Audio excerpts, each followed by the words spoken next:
Jim with the Fern Factory, and I'm going to show you how to take an overgrown staghorn board and divide it and mount the rest of it to a tree. I'm taking a regular medium board moss kit. It comes with the moss, the netting, and fishing line. We may not need the fishing line for this. Like that.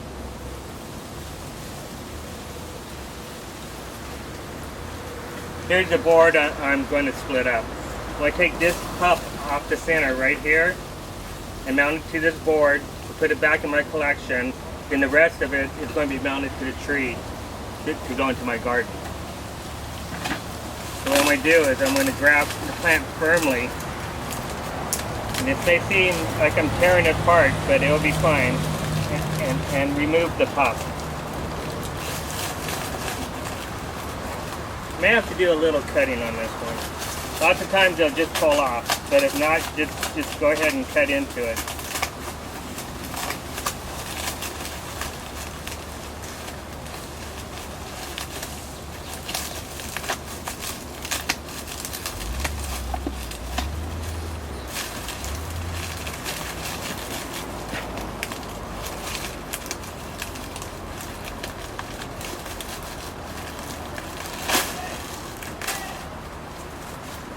There's the pup.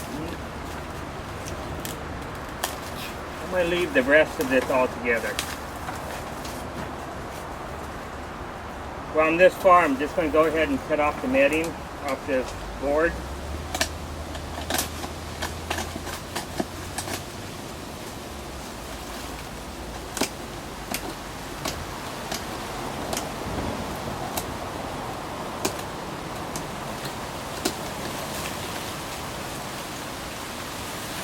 Remove some of the soil and the moss.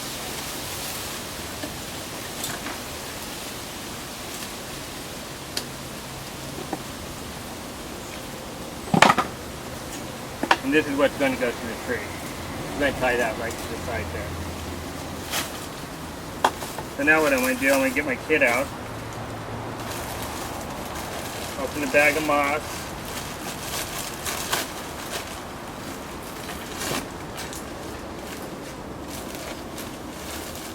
Put a nice clump of moss right in the middle here. You can wet this moss and it won't be as dusty and dirty, so you can slightly dampen it. You don't want to get it too wet, otherwise it'll pack too firm. I take the netting, figure out approximately where I want this plant to go. Like right about there. What I'm going to do, I'm going to cut out a diamond out of the center.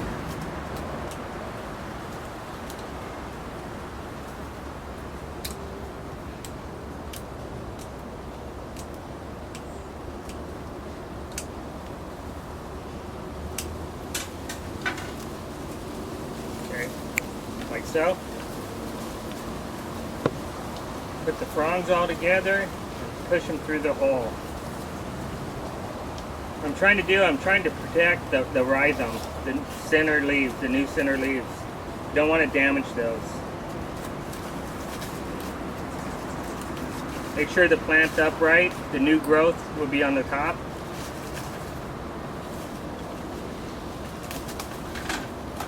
Then push it down. Okay, now what I'm going to do, I'm going to have to turn this around and face it towards me. I can't work upside down, so I'll show you what I'm doing. I'm going to staple the bottom on first. Just going to staple a few staples to get it in position.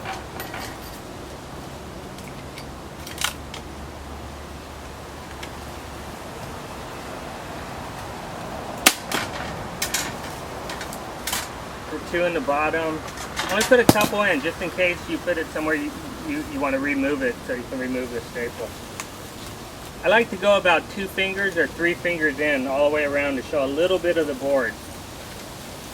And go back and trim the moss off.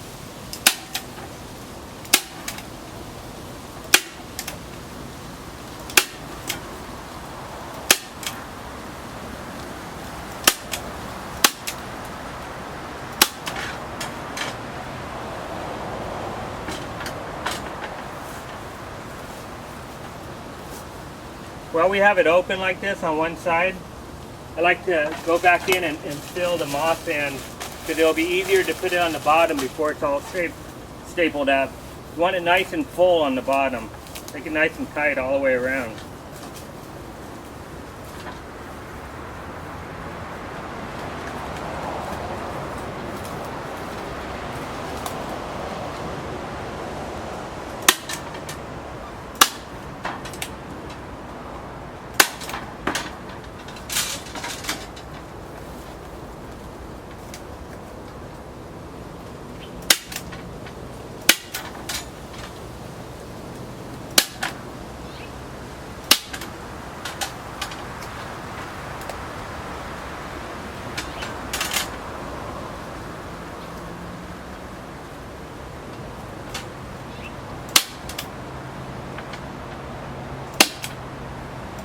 Go ahead and finish stapling the bottom.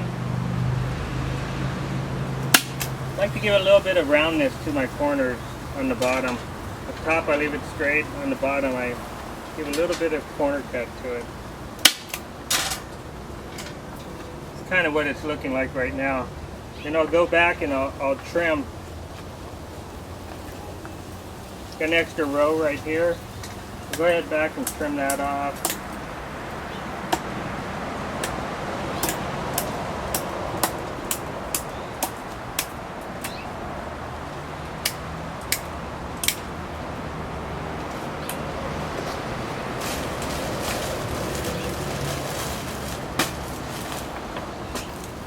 Add a little bit more moss to it.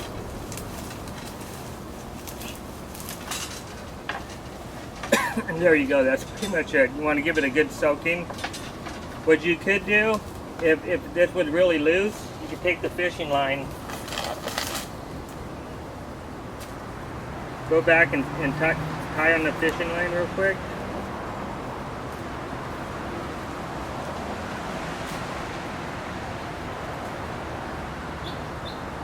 This one probably doesn't need it because it's nice and firm in there, but then you would just go back, loop it through, and go back and forth a few times to sure it up.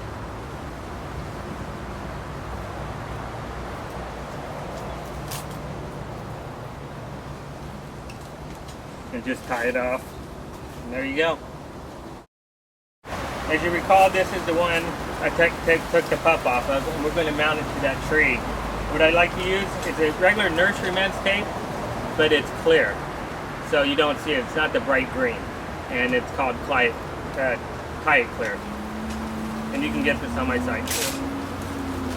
What I'm going to do, usually I would have someone help me, but my helper's filming me right now, so I'm going to knock off some of the soil in the center to give it a little bit of curvature of the tree.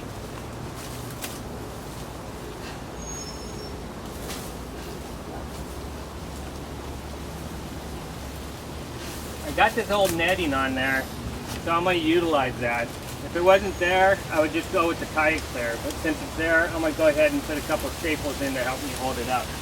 I'm going to try to get as high as I can.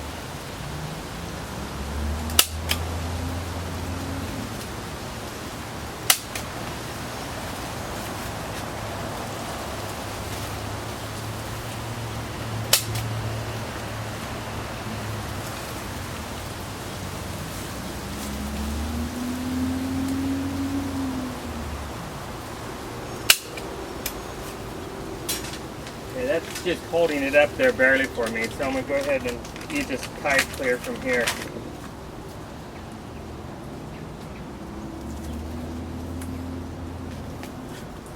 And this stuff, you're going to have to wrap it all the way around the tree.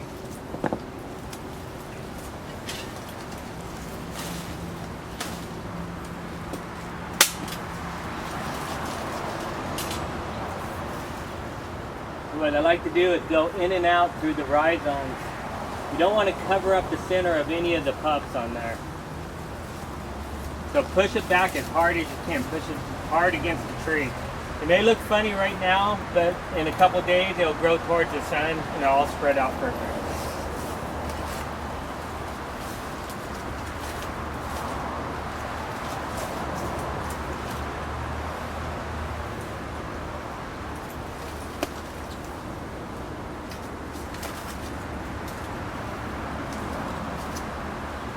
like to go around at least 6 to 8 times so it's real firm. And each time I go around, I push it in a little, make it a little hard, stiffer. Now would be a good time to add just a tiny bit of moss back there. It doesn't need a whole lot of moss, but a little bit is fine.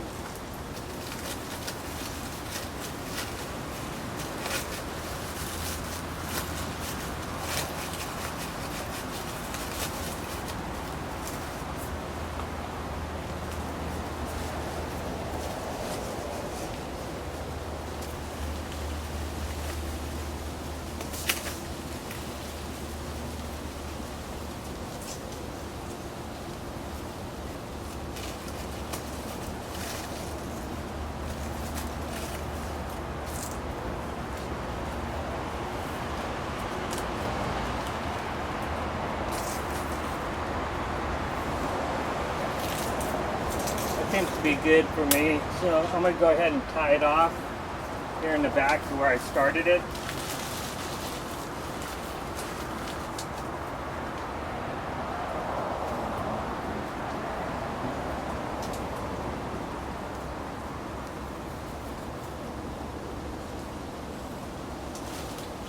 This fern right here is just starting to get new shield fronds coming up in here, so this tape is all going to be covered over shortly. Now that the netting's finished helping me, holding it up, I'm going to get rid of it. I don't like to see that green netting. I want it to look a little bit more natural and just kind of blend in. So I'm just going to trim it off, and within a year, the roots will be holding on to it. The tape won't even be necessary, and the plant will be all alone, just hanging on to it. What you could do, what I like to do, most of my ferns around the yard, I'll show you a little bit later. I run a drip line off the sprinkler line. I run a drip line up to it and let it drip right in the center. So every time my sprinklers come on, a little drip comes on there. It's very hard to overwater a staghorn when it's on a tree. It has a trunk to bleed off the water. So they do extremely well on trees.